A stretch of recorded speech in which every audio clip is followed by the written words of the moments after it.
To my mind, the fastest, easiest, and cheapest way to address climate change is investing in the sustainable development, the energy efficiency, the decarbonization of the developing countries, and especially the poorest countries. So creating markets, making these markets work, and accepting that they're not perfect, but they're the cheapest, fastest way to address climate change is the most important challenge of our time. Welcome to Smarter Markets, a weekly podcast featuring the icons and entrepreneurs of technology, commodities and finance, ranting on the inadequacies of our systems and riffing on ideas for how to solve them. Together, we examine the questions: are we facing a crisis of information or a crisis of trust? And will building smarter markets be the antidote? This episode is brought to you in part by Abax Exchange, bringing you better benchmarks, better technology, and better tools for risk management.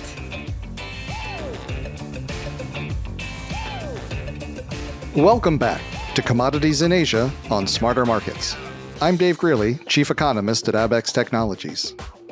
Our guest today is Ken Newcombe, Chairman and CEO at Sequest Capital. We'll be discussing the energy transition as lifestyle transformation and the catalytic and transformative role of carbon finance in the developing countries of Asia, Africa, and across the global south. Hello, Ken. Welcome to Smarter Markets. I'm so pleased to be here, Dave. And I am very pleased to have you here. It's been a long time coming. We've been trying to sit down together since the AIDA North America Climate Summit back in September. But now talking with you in the middle of COP28, couldn't have been better. Well, yes, it's good timing for me. I just got in from Dubai into Los Angeles, and so left from the zoo of 70,000 people in Dubai, and a lot of excitement, a lot of churning. We don't know the outcome yet, but it's a very important event.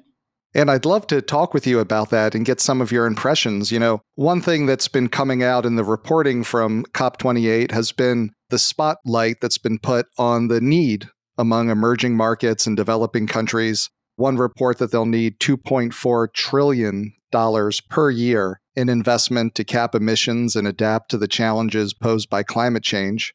For context, that's about 10% of U.S. annual GDP. And of course, we're nowhere near meeting that need. On top of that, it's been a very difficult year for climate finance, with media and legal attacks on the integrity of the voluntary carbon markets in particular, leading to a pullback in carbon finance. I'm hoping maybe we can start there and you might be able to put some of that need in context for us. At your company, Sequest Capital, you refer to energy transition as lifestyle transformation. In the global south, including South and Southeast Asia, where you have a number of projects underway, this means a transformation in how people cook, how they grow food. In essence, climate finance is a source of capital for economic development. So I wanted to ask you, how important is this source of finance in the countries in which you operate? And could you give us some examples of what that type of finance develops? Yes, it's incredibly important. And the context here is there's really two worlds operating in parallel. There's the move to decarbonize in the industrialized sector and to transform power systems from fossil fuel-based to renewables-based. But our clients aren't connected to the grid. Our clients, 2.5 billion or so, are really reliant on wood fuels for the most part, and I'm talking here about firewood and charcoal. They dream of having access to electricity, and perhaps some of them do with solar panels, but their world is one of declining access to firewood, declining tree cover, reduction gradually in the fertility of their soils, and more precarious living with respect to whether or not they're going to be able to grow the food they need simply for their subsistence. In that context, carbon finance for us in what we do in the poorest communities in the poorest countries has to do with transforming their technologies in terms of the way they cook and transforming the way they produce food so that they're better adapted to a world that is inevitable, inexorable of climate change and increasing climate risk. And the most important part of the post-Paris Agreement world for the private sector in support for these communities to make the transformation to a beyond carbon world of financially sustainable alternatives that are adapted to climate change is that private capital is now motivated for the first time to work with the poorest communities, not just to go to developing countries for extractive industries like oil and gas or mining, or perhaps agricultural products like tobacco and other foodstuffs, but to focus with surgical precision on poverty alleviation for the base of the pyramid communities who suffer that dilemma of having to walk further and further every day to collect fuel, and who suffer mightily in terms of the health impacts of the traditional way that they cook on smoky open fires, and the massive uptick in charcoal production as Africa urbanizes, and because of the declining fertility of the soils, these people have to migrate to cities with the prospect of jobs, which of course are scarce. But as they do, they increase tremendously their demand on firewood in this vicious cycle because they switch from wood to charcoal.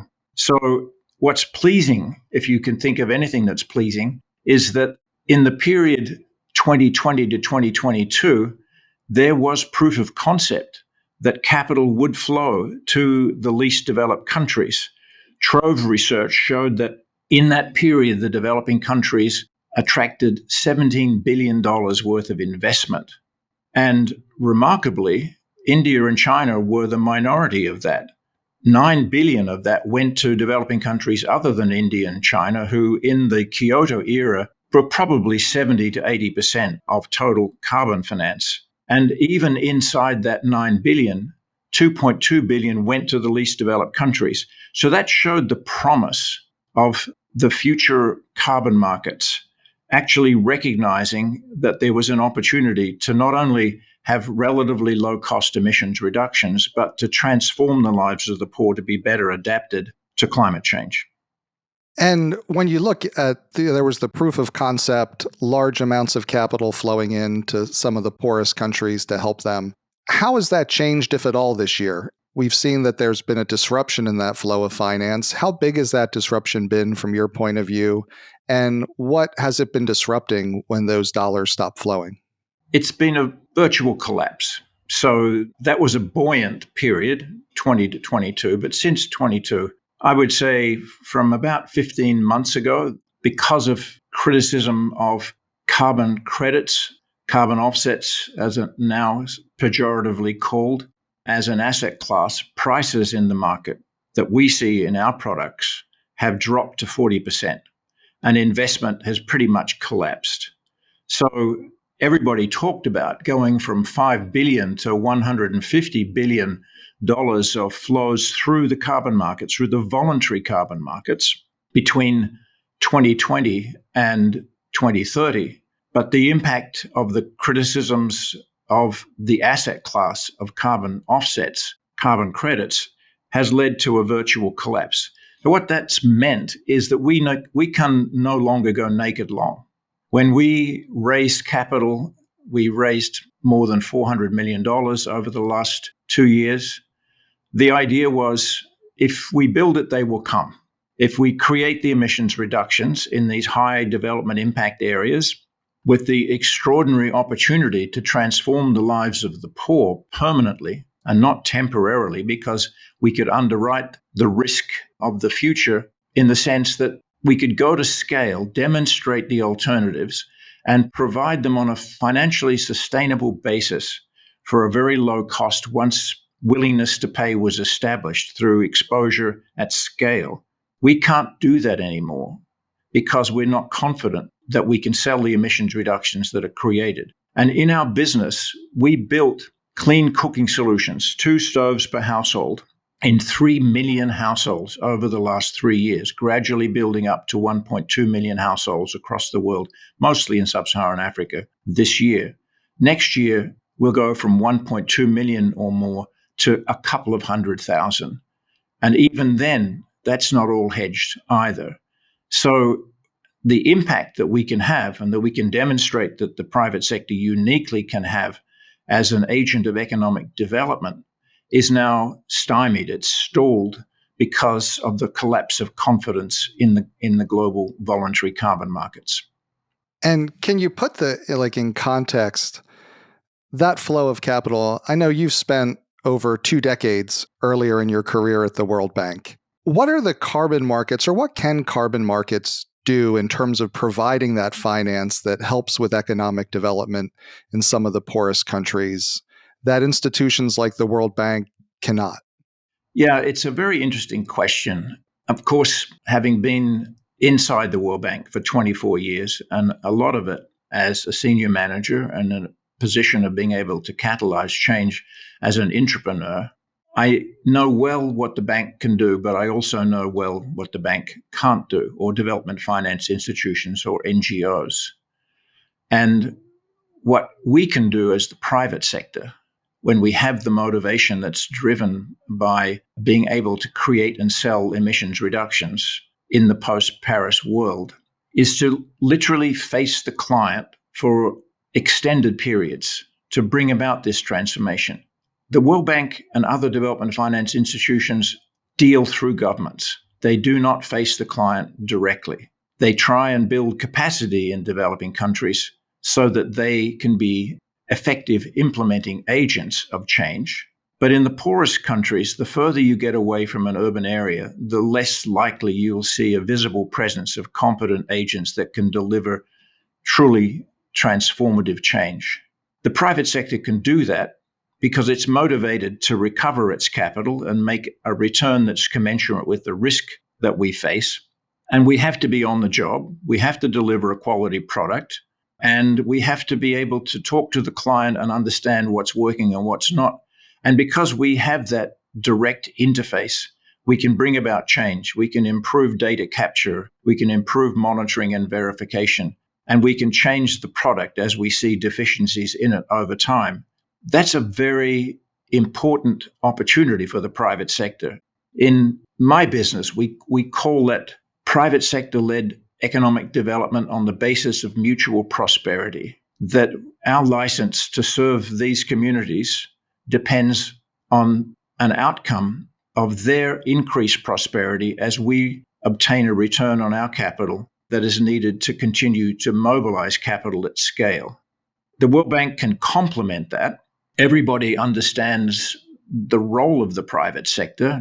If you live inside a development finance institution like the World Bank, it's all about mobilizing private capital for development in public-private partnerships. But that's a pretty fuzzy boundary and needs to be perfected over time. So perfecting the collaboration between the private sector in the new era, when the private sector can be an agent directly of poverty alleviation and economic development, and what the World Bank can do in what's called the enabling environment needs to be better defined.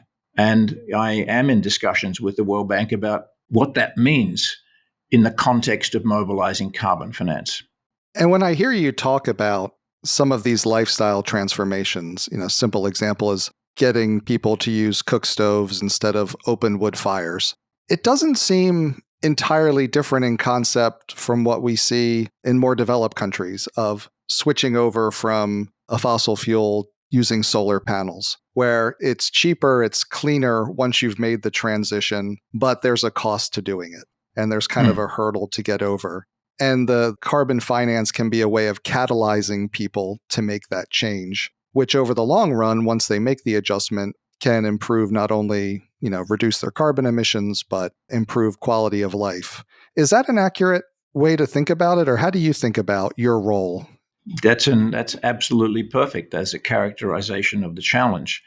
I reflect on rooftop solar here in the US and in Australia, where I originally came from. These are all supported by subsidies, by opportunities to sell back into the grid. It's imperfect, but there are drivers in tax relief and all kinds of incentives varying from place to place, which bring about this really important transformation.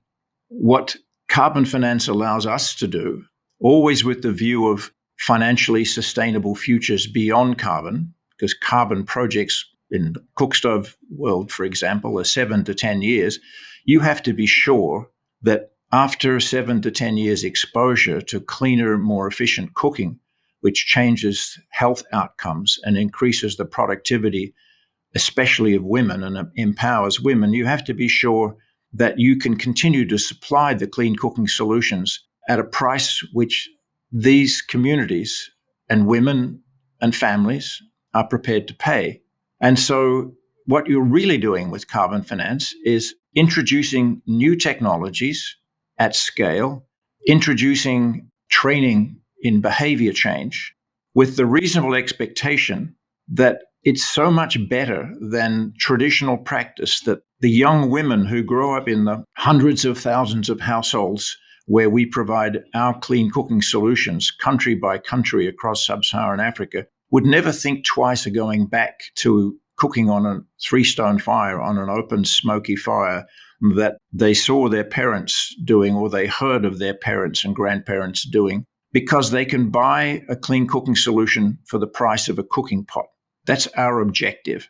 In our factories in Cape Town, we're producing low-cost solutions which can be sold through distribution channels we're helping to create, with Village Savings and Loans focused on creating women's entrepreneurs and a last-mile connection to all of our households with people we call stove champions, or the farmers, for those we call farm champions. We have to provide that opportunity, but it can only be done at scale. Likewise, in urban environments, we can offer the most amazing, efficient cook stoves, which are cleaner, faster, and cheaper. But people don't recognize that technology, nor do they recognize the special fuels like pelleted biomass residues. They have to be introduced quickly with a subsidy to get to the point, a tipping point in the communities where everybody recognizes this is a better way of doing it. And then they would not want to go away from that technology because they recognize the payback periods are months. And if it comes to a choice, when carbon finance subsidies have gone away, they'll make the obvious choice of continuing to save money and save time and have a healthier existence.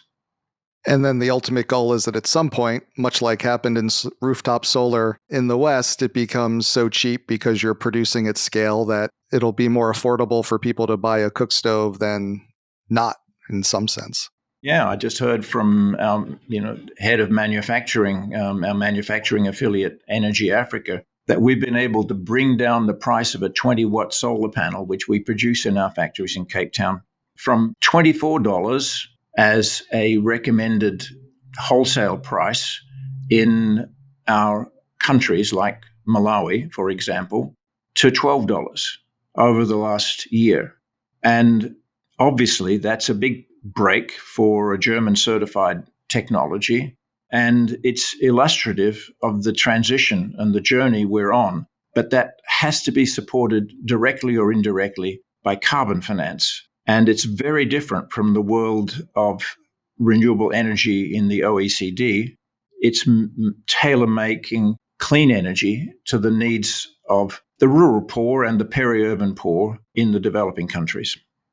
And on this podcast, we've heard a lot and discussed a lot with other guests. The notion, as you said, there are different energy transitions in different parts of the world. I imagine there are also different lifestyle transformations. I'm curious, in the various countries you operate, what are some of the other examples of transformations or projects? You talked a lot about cook stoves in Africa.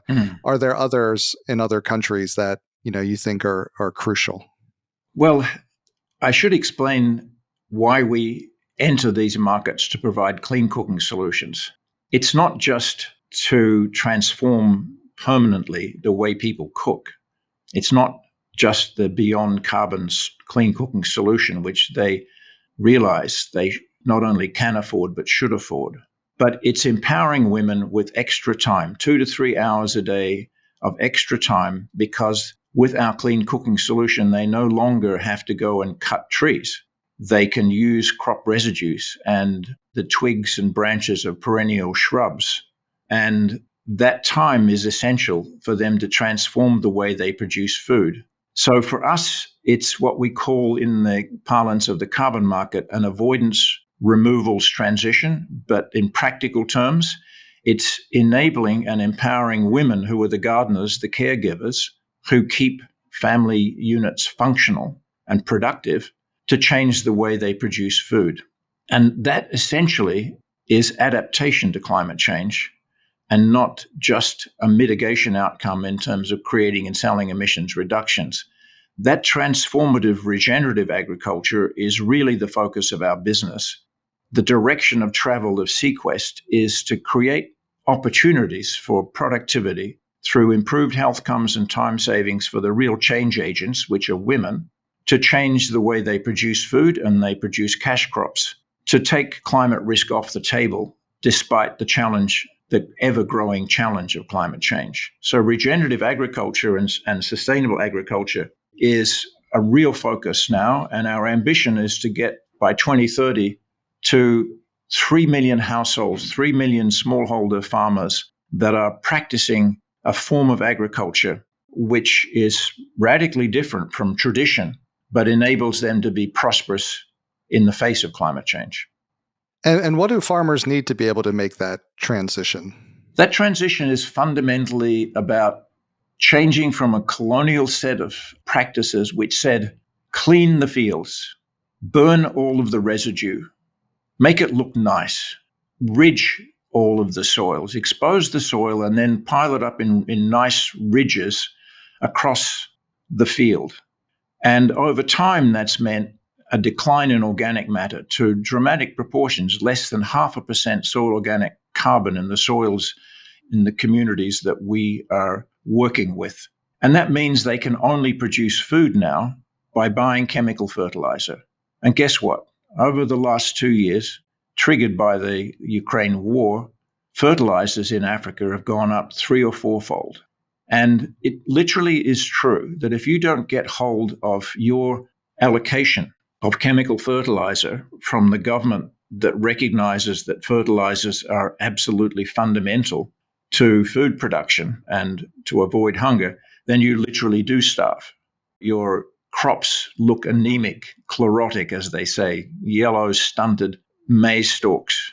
And so life is now dependent on a commodity which is more expensive, it's self-generating climate change, and governments just cannot afford the foreign exchange to do it. So what's happening in our world is introducing intensive nitrogen-fixing agroforestry, intensive for the food crops of maize, could be cassava, whatever it is, across the agricultural ecosystems of sub-Saharan Africa.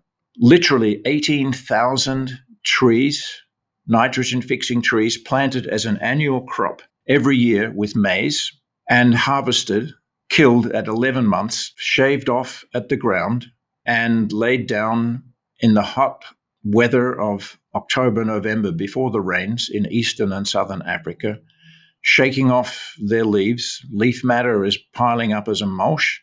The crop residue is just laid down, not burned. There's no tillage anymore. The world of spending 170 days cleaning and burning is gone.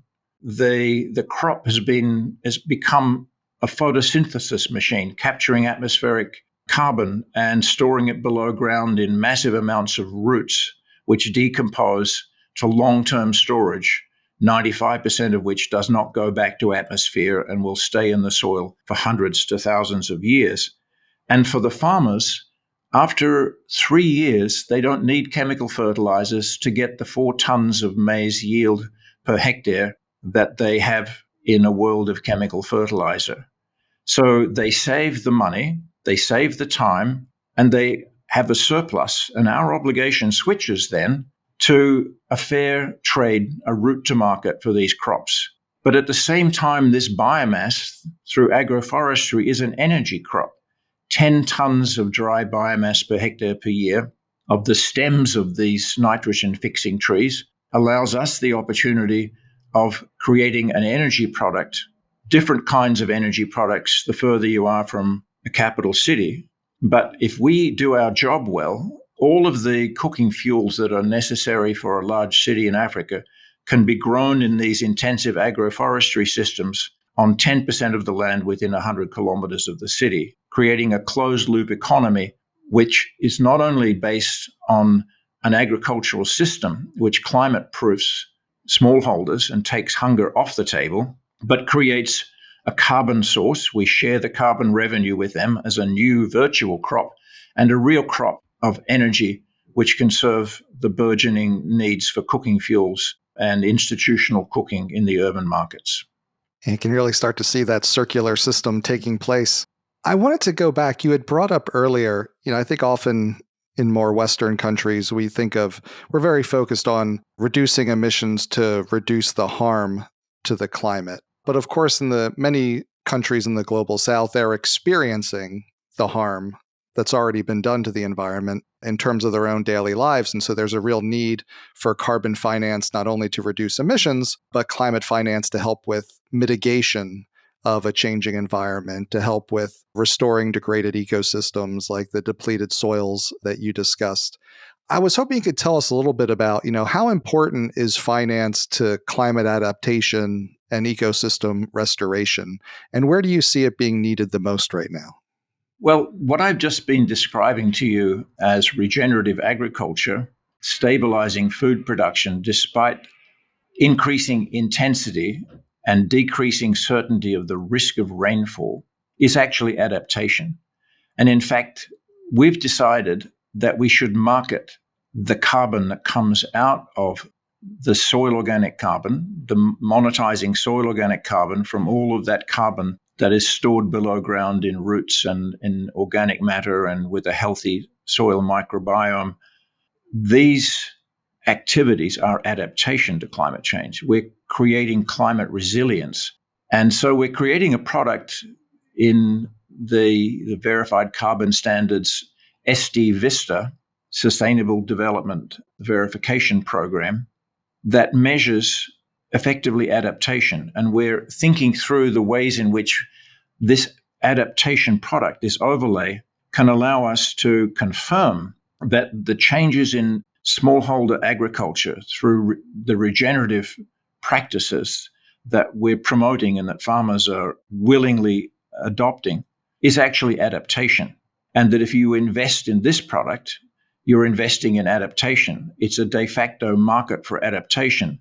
And I think you probably realize it's been extremely difficult for the global community, the development finance institutions to come up with a tradable adaptation product. Because adaptation takes so many varied forms, it's just not possible to commoditize it. But in this particular instance, we feel we can.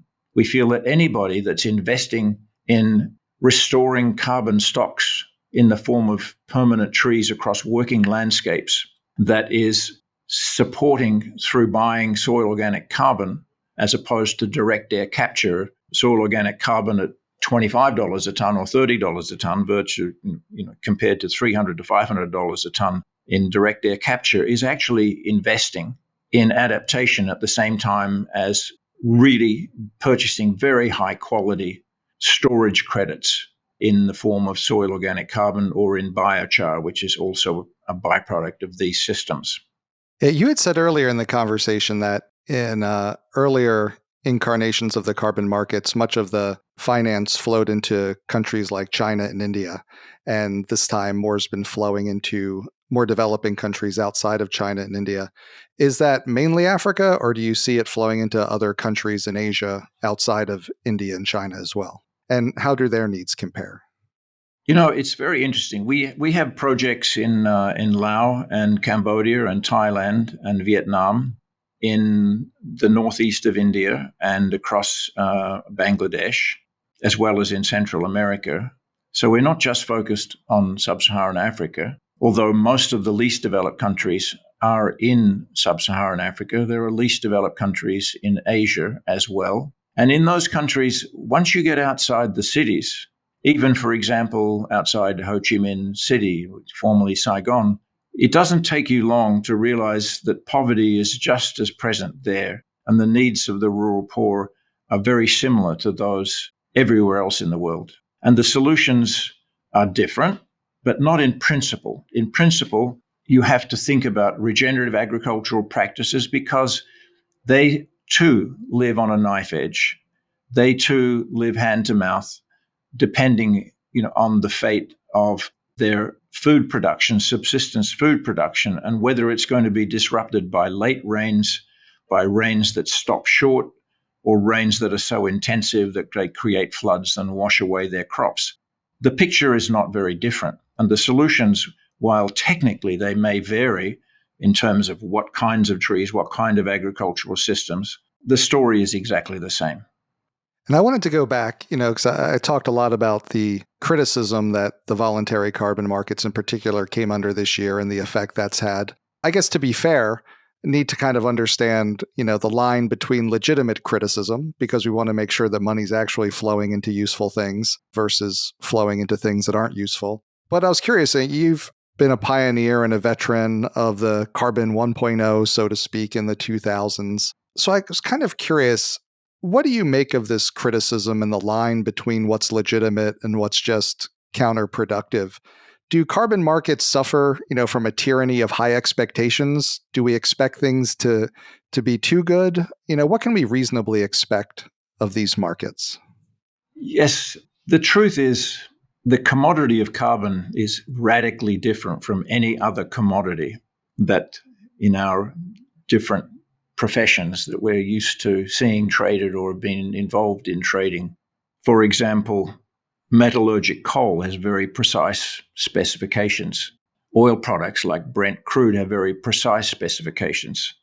Different grains have precise specifications in the world grain trade. They vary, but they vary in ways which are fairly easily quantified and certified and verified. But in carbon emissions reductions, you can't touch it, feel it, or smell it. You have to believe that the way in which it's produced has credibility in the sense that without this catalytic force of climate finance, of carbon finance, these emissions reductions would not have happened. And then you have to be concerned that the volume of the claims is commensurate with the emissions reductions that come out. And it's really important to get our heads around the fact that this is a new commodity, incredibly diverse in terms of the ways in which you can lead to emissions reductions. Even in our own business, we're in the process of distributing 50 million LED light bulbs to the rural poor in India. We're in the process of, we have cleaned up leaky gas pipes all across Bangladesh by going along the lines, sniffing gas with sophisticated detection instruments and sealing the leaks as we go. That's radically different from putting clean cooking solutions into a rural household. But you can talk about landfills and all sorts of energy efficiency. The truth is, these methodologies vary, and they're all in the process of change as a result of the scrutiny of the market.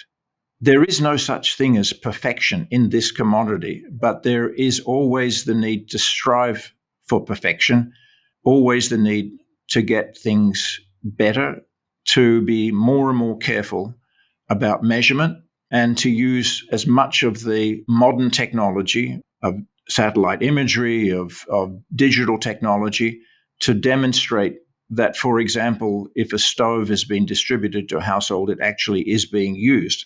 And we actually appreciate this scrutiny. What we don't appreciate is if it's based on poor science, if it's based on ignorance. People say ignorance is bliss, but it's not bliss for the poorest countries in the world and the poorest people if that ignorance of the real cost, the real damage function of the way traditional cooking takes place or the way traditional fuels like charcoal are produced is underestimated.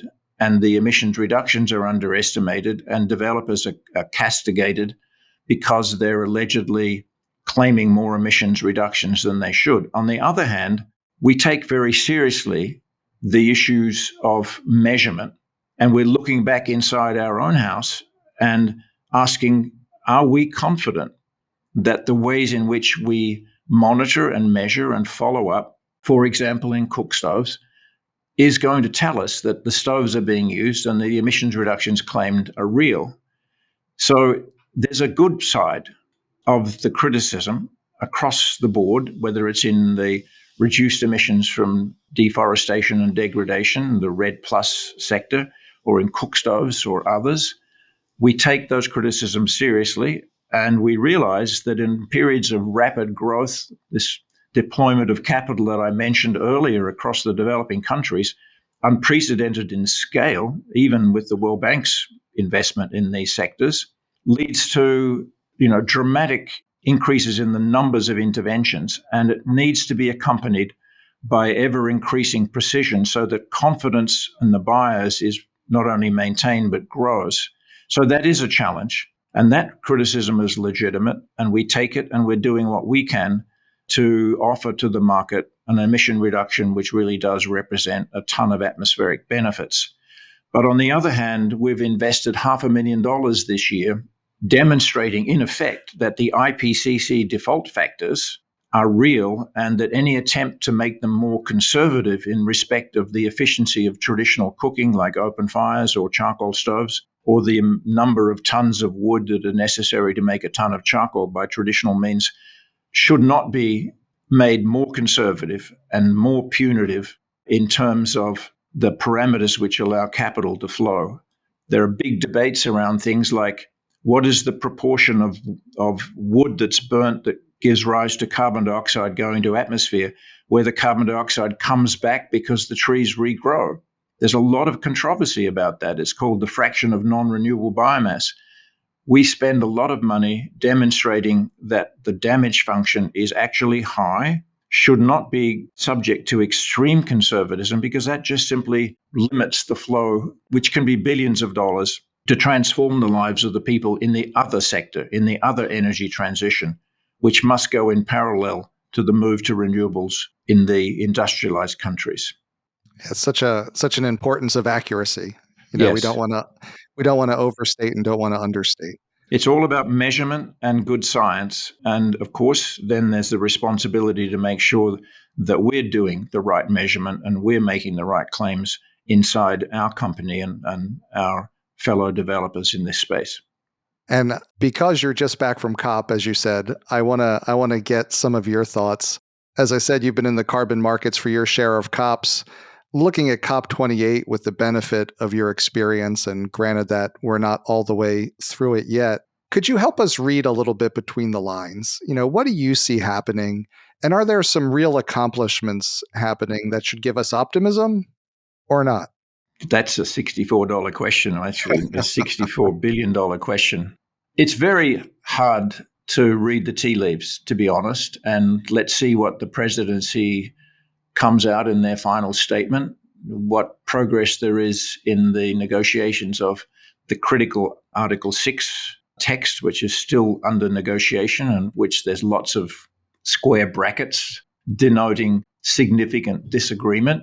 But the COPs provide a forum for other kinds of change. And what was really pleasing to me as a founding director of Verra is that the carbon standards in the voluntary carbon market got together during COP and decided to collaborate rather than to compete. Collaborate in terms of unifying and upgrading the ways in which they measured things or the standards of the methodologies. I'm also personally excited, finally, by the progress of the Integrity Committee of the Voluntary Carbon Market, where all of the carbon standards now not only submitting their credentials to be high standard, high integrity deliverers of carbon products, but also to ensure that what's called CCP labels which ensure that the products that the verified carbon standard, gold standard, and others offer the market are consistent with high integrity outcomes, methodologies that are uniformly high. All the carbon standards got together and said, we're all on board with that. We're not going to appear to compete with each other. What's at stake is far greater than the individual fortunes of the carbon standards. Let's offer the market one high quality standard and let's conform with the Integrity Committee of the Voluntary Carbon Markets standards. That is a multi-stakeholder process of review as to what constitutes an emission reduction, which is real and additional and verifiable and means atmospheric benefits, but also in the world in which we operate really means sustained development outcomes that speak to adaptation in the face of climate change. And you may have answered the last question I wanted to ask you today, but I'll ask it anyway.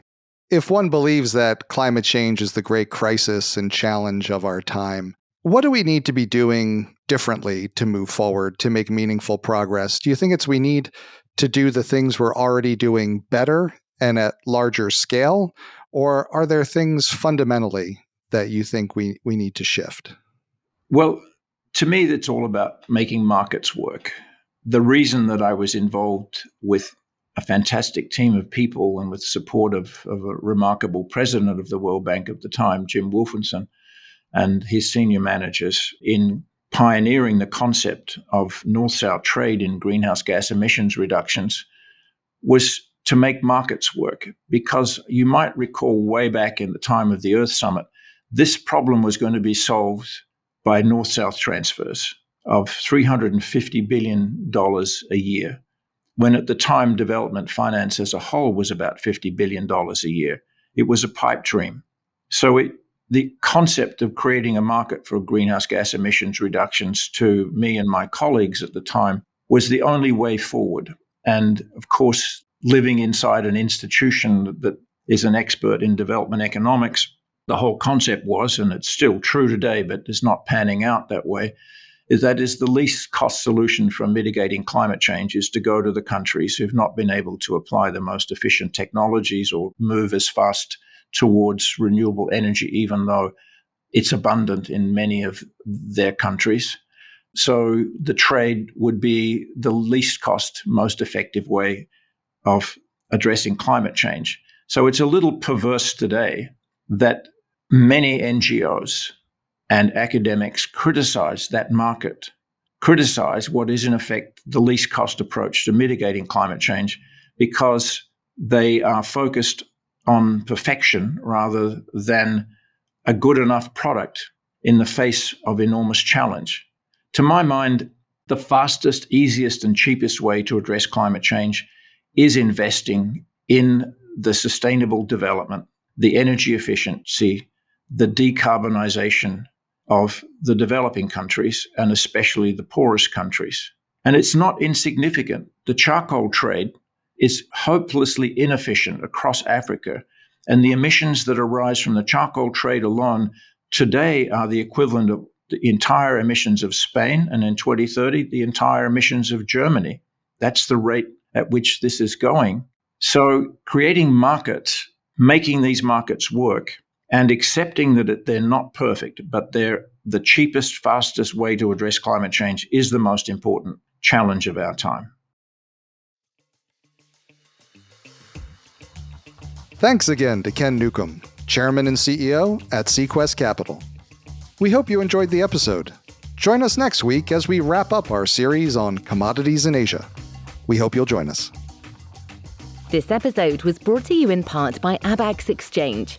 Market participants need the confidence and ability to secure funding for resource development, production, processing, refining, and transportation of commodities across the globe, with markets for LNG, battery metals, and emissions offsets at the core of the transition to sustainability. Abax Exchange is building solutions to manage risk in these rapidly changing global markets, facilitating futures and options contracts designed to offer market participants clear price signals and hedging capabilities in those markets essential to our sustainable energy transition. Abax Exchange, bringing you better benchmarks, better technology, and better tools for risk management. That concludes this week's episode of Smarter Markets by Abax. For episode transcripts and additional episode information, including research, editorial, and video content, please visit smartermarkets.media. Please help more people discover the podcast by leaving a review on Apple Podcast, Spotify, YouTube, or your favorite podcast platform. Smarter Markets is presented for informational and entertainment purposes only. The information presented on Smarter Markets should not be construed as investment advice. Always consult a licensed investment professional before making investment decisions. The views and opinions expressed on Smarter Markets are those of the participants and do not necessarily reflect those of the show's hosts or producer. Smarter Markets, its hosts, guests, employees, and producer, Abax Technologies, shall not be held liable for losses resulting from investment decisions based on informational viewpoints presented on Smarter Markets. Thank you for listening, and please join us again next week.